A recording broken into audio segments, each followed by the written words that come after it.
Well, good morning, everybody. Welcome once more to the ROS Media platform. Today we are covering our weekly webinar Q&A.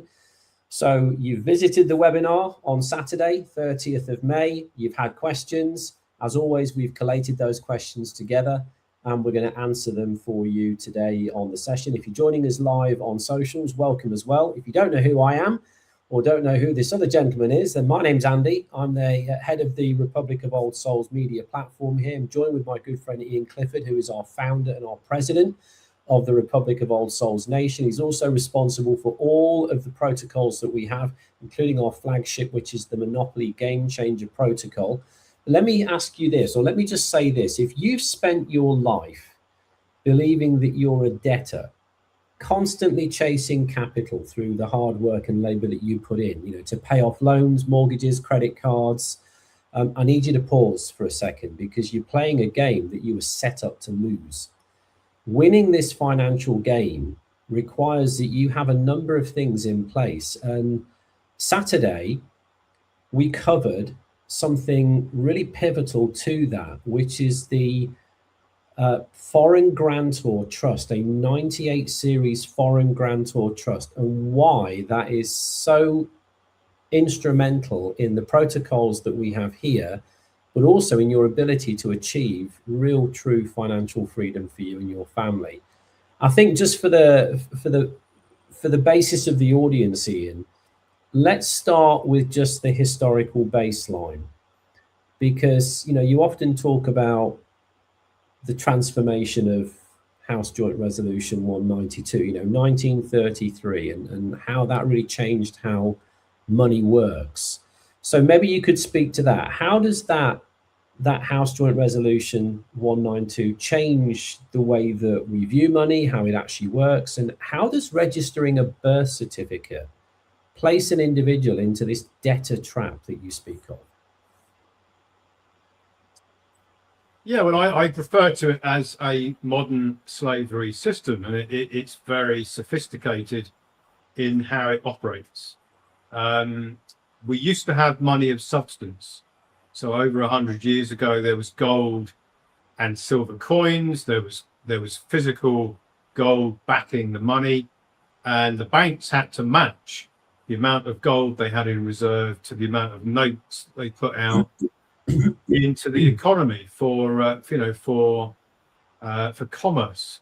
Well, the bankers and the bloodline banking families, they wanted to bring a new system in which would enable absolute control of the people, and using the monetary system to do it, probably the most effective way of getting the world population to behave in the way you want them to, without them realizing that they're being controlled. So everybody's operating in like a prison camp, but very few people actually know it's a prison camp. And the way it's being developed and rolled out and maintained is quite a genius in its design and in its execution. The people actually believe that they own things, and they believe that they can prosper playing in this system, which they probably don't even realize is a system. And because everybody else around them is doing the same thing, it's very easy to be deceived and just carry on the way that everybody else around you carries on, and never challenge what's really going on. So in 1914, the First World War kicked off, and that really was to disguise the introduction of the Federal Reserve Act, which came 1 year before in 1913, where the top bankers had got together in the United States. The United States was becoming the world reserve currency.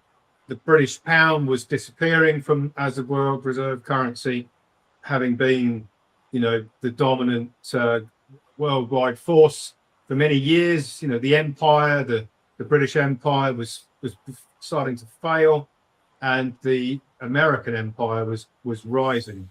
And so the world reserve currency shifted from the pound to the dollar. And in order for the dollar to be the central currency of the world, they had to crash the economy, and that happened in the early 1930s, which was the Great Depression. Well, that enabled the banks to bail out the United States government, which is a corporation, and in exchange for the bailout was to insist that the corporate government confiscated the gold. So everybody in the United States had to hand over their gold. And then a new monetary system was launched based on Federal Reserve notes, or FRNs. So the dollar became the currency that the United States used. And then about 15 years later, in the Bretton Woods Accord in 1944, all of the other nations adopted the same system, which was the bankruptcy of the United States. And the United States Treasury was appointed by the creditors as the bankruptcy trustee. So the whole world started operating in trust, but not only in trust, but where the trust itself has creditors on one side and debtors on the other side, like a big ledger, but it's all operating in bankruptcy. So what we call money is actually debt, and the debt springs into existence based upon a mortgage that was taken out across the entire trust, this worldwide trust, where the United States Treasury operates as the bankruptcy trustee. The original bloodline banking families are the original creditors.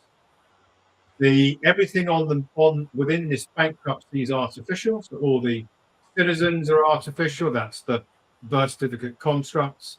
All of the companies, all of the governments, everything that's playing on this, I call it the monopoly game of commerce. Everything is artificial. There's no substance. It's all based on debt. And in order to underwrite the bankruptcy, collateral was taken to hold for the benefit of the creditors. Well, that collateral includes the birth certificates that became securitizations, using the human energy of the living men and women who are the agents for the birth certificates to basically underwrite as surety, as the underwriters, the liable parties, as agents for the birth certificate constructs, which are operating on this monopoly board, which is a trust. It's all operating in bankruptcy. Everything was mortgaged to support the original bloodline banking family creditors. So what we've got going on now is a usufruct system where the people can use stuff that is held in trust. They can use it, they can never own it, so they can use land, property, cars, businesses, in anything really within the monopoly board is they're using it as the agent for the birth certificate construct. The birth certificate construct holds equitable title. That's the ability to use it but never own it. And because people are the agent, the living men and women are the agents for the birth certificate constructs, the birth certificate constructs using anything within this trust, having to pay rent to use it, which is actually taxes. So we've got a system of modern slavery. It's based on debt. Nobody owns anything.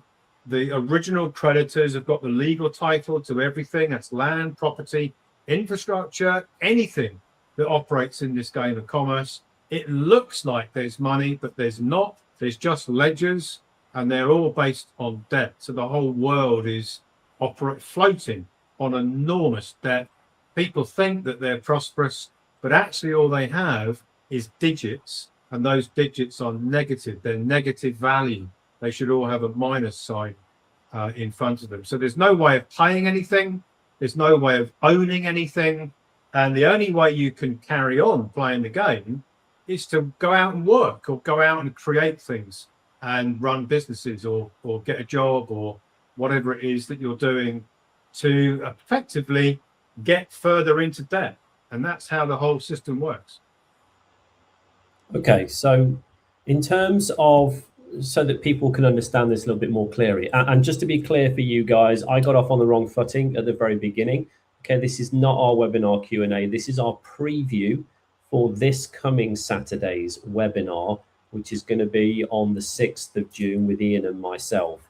What Ian's talking about and what we spearhead here with the Monopoly Game Changer Protocol involves something called the 945 tax module. So if you've been watching our webinars of recent, you'll know what signature credit tax redirection is. Hopefully you'll have a basic understanding of what that is. If you don't, and you're brand new to this, then this coming Saturday, 10 a.m. UK time, we're going to be addressing the signature credit tax redirection, but it comes from the bank's 945 tax modules. And there are some very inconvenient truths that the banks don't want you to know about that tax module in particular. So when Ian is talking about the history surrounding money, this monopoly board that we're all playing on and that we have these player pieces on, a lot of this is going to make more sense when you come to the webinar this Saturday. And I'll talk to that very briefly at the end of today's session. But Ian, okay, so once we understand this trap, if somebody understands the trap, it really does change, doesn't it? How we view debts, how we view loans, how we view mortgages, how we view credit cards, anything to do with money entirely. Could you just walk us through very quickly? I know you're going to expand on this on Saturday, but could you walk us through very briefly, how do the banks monetize our signature to create currency out of nothing? And maybe just for the purposes of what we're going to talk about on Saturday, if you could briefly explain the hidden corporate strategy that the banks are using behind their 945 withholding tax modules. Well, the banks monetize the signature. So the living soul is the agent for the birth certificate construct, which we're often referred to as the citizen or the straw man. Has many other names, the ens legis. I call it the birth certificate construct, which is actually, a decedent estate, because it was originally the registration of the placenta which dies. So it creates a decedent estate. That decedent estate is registered to the crown or to the state. It's theirs, but it's regarded on the Monopoly Board of Commerce as a banker. If you look at the Bills of Exchange Act of 1882, I've just done a paper on the Bills of Exchange Act and what it really means. Also UCC3, which is based on the Bills of Exchange Act. What they did was they created this artificial construct as a banking entity. It's because in order to transfer human energy onto the Monopoly Board, there had to be a banking entity that could issue securities. Well, securities are promises to pay in the future. So when you make a bank payment, when you sign up for a loan, credit card, or mortgage, what you're actually doing is the living soul is transferring human energy through the birth certificate construct, which is a banking entity. The signature deposits human energy. The banks take that human energy, that promise to pay in the future. It's an asset to them. They match it on the other side of their balance sheet with a liability, a matching liability. So this is what's called ex nihilo credit creation. The Bank of England talks about it. Professor Richard Werner talks about it. The Federal Reserve talk about it. So it's not just me that's talking about it. There's lots and lots of evidence to back it up. Now, that debt that's been created is a security. And what the banks do is they operate as nominees. Nominee is another name for a fiduciary or a trustee. So the banks are actually operating as trustees for the original creator of the energy, which is the living soul. The banks operate as nominees. They bundle these securities up and they trade them. It's what they call hypothecate them. Again, I've written a paper on this just recently, which I'll be publishing very, very soon on Ecclesia Law Institute. So the banks are like using human energy wrapped in these things called securities. The clearing banks, the one that you get the mortgage with, the one that you use for bank payments, credit cards, loans, etc., they sell these securities to the investment banks. The investment banks, in order to disguise what's really going on, they register these securities with the Depository Trust Company and a subsidiary called Seed and Company. And Seed and Company changes the name of the structures that the investment banks use and call them different names. So if you're searching around, you're not going to see these securities are owned by the investment banks. You're going to see what's known, what they're referred to in my documents as street names. So the Seed and Company gives them a different name, these bundles of securities, and the investment banks, because the investment banks are using the securities to hypothecate. So basically they multiply the value of the securities up.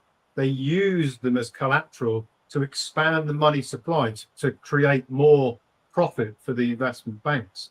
But because those securities which they are using are based on ex nihilo credit creation, the banks pay taxes for the use of the human energy that is driving these securitizations.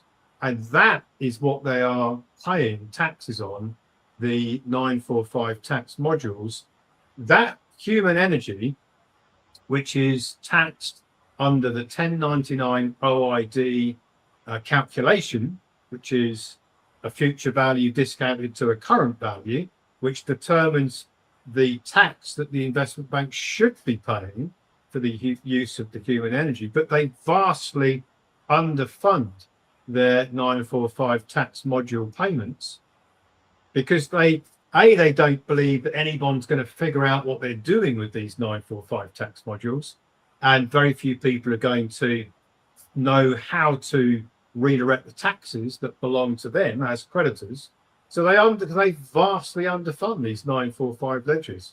But it's the everything can be tracked, and they really don't want you to know about this because they are effectively admitting that they're using human energy and they're paying tax for the use of it, and they really don't want the world to know this.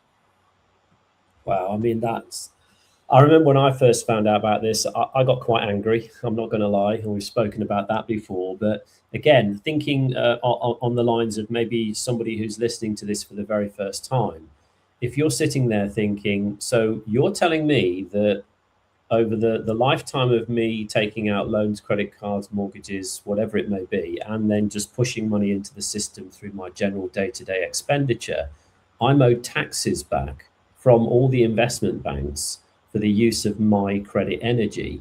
The next logical question to an individual is going to be, how do I get it back? Now, there's lots of things floating around the internet on this, as we know. You mentioned a moment ago, Ian, about 1099 OID. If you went and Google 1099 OID, you'll find a lot of horror stories surrounding that. So, when people blindly file these OID refund claims under their standard social security number, they're walking right into an automated trap, aren't they, Ian? I mean, what happens to a retail filing when that takes place?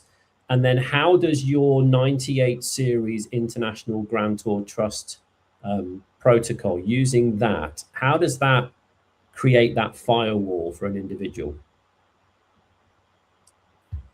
Well, the trust is bankrupt and the debtors are the birth certificate constructs, together with the governments, together with the companies. They're not entitled to redirect taxes. They can't qualify. They don't qualify for tax redirection. Only creditors in this worldwide bankruptcy qualify for tax redirection because if they are operating as a creditor, then they're entitled to the taxes that the debtors are paying for the use of the human energy.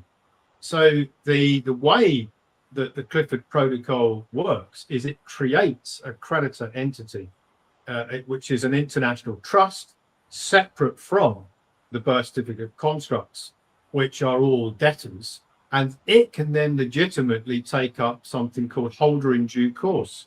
So it can become a creditor, and it then has rights to redirect the taxes which the investment banks are paying for the use of the human energy. That tax can then be redirected to a creditor entity, which is what it was intended for in the first place. But because the investment banks don't file 1099 OID, because they want to presume that they are the creditors, because they want to carry on using the human energy for hypothecation, they don't file 1099 OID. But if a foreign grantor's trust, an international trust, files 1099 OID with all the right references and linkages and forensic research that's put it all together, now the trust has become the creditor. The investment bank it can no longer hold itself out as a creditor because the record has been corrected. The taxes can now be redirected that the investment banks are paying, though, and it's a giveaway. If they're paying taxes, they have to be debtors, because only debtors pay taxes within this worldwide bankruptcy. And now the true creditor, which is the foreign grantor trust holder in due course, is entitled to that tax redirection, and it's perfectly lawful. It's exactly how the Monopoly Board was wired up. House Joint Resolution 192, all of the UCC, that's the Uniform Commercial Code, SEC codes, IRS codes, all line up to the redirection of taxes to the true creditors, which can be 98, they're called 98 series foreign grantor trust. Ian, this completely redefines what it means to have financial freedom for people, I think. And we've only just scratched the surface in this sort of 20-30 minutes here of just the basic mechanics today. So if you're watching this and you want to learn more, you need to be in the room on Saturday morning with Ian and myself, 10 a.m. UK time. We're going to be hosting a comprehensive closed-door masterclass breaking down the exact process, including why the banks do not want you to know the truth about this 945 tax module. You don't want to miss this. So here's what I want you to do now, okay? Go to the link that is on my screen right now. Let me put this up for you. You can go to roswebinars.is and you can register there. We have a limited number of seats. What we're revealing here, the content is of a sensitive nature, as you can well imagine. The banks don't want you to know this. They really don't. So we've got limited spaces for the webinar, 1,000 seats. They will fill up quickly. So go to roswebinars.is, get yourself registered, share the content as well with other people. And I would highly recommend that you bring like-minded people with you. Don't let the people that you care about keep playing a bankrupt game that they're destined to lose. Help them to educate themselves along with you on what they can do to win.